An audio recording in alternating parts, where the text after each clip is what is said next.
తెలంగాణ సంస్కృతిని తెలంగాణ అస్తిత్వానికి చిహ్నమైన కాకతీయ కళాతోరణాన్ని చార్మినార్ని తెలంగాణ ఆడపడుచులకు అత్యంత ప్రీతిపాత్రమైన బతుకమ్మని వీటిని దెబ్బతీసిన ద్రోహులుగా నీ ప్రభుత్వం నీ పార్టీ నిలబడిపోతుంది.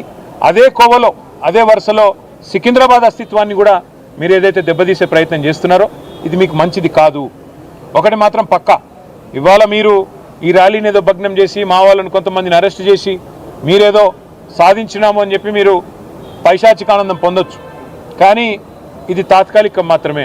తప్పకుండా శ్రీనివాస్ యాదవ్ గారు చెప్పినట్టు కోర్టుకి పోతాం.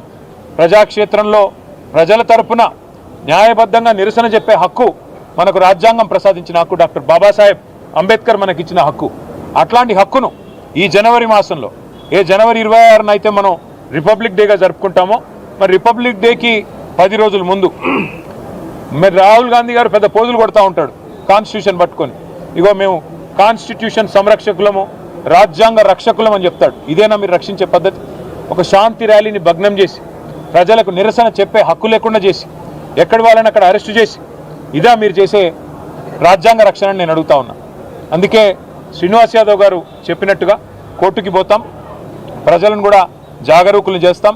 జంట నగరాల అస్తిత్వాన్ని దెబ్బతీసే ప్రయత్నం చేస్తున్న ఈ తుగ్లక్ సర్కారుకు తప్పకుండా ప్రజాక్షేత్రంలోనే బుద్ధి చెప్తాము.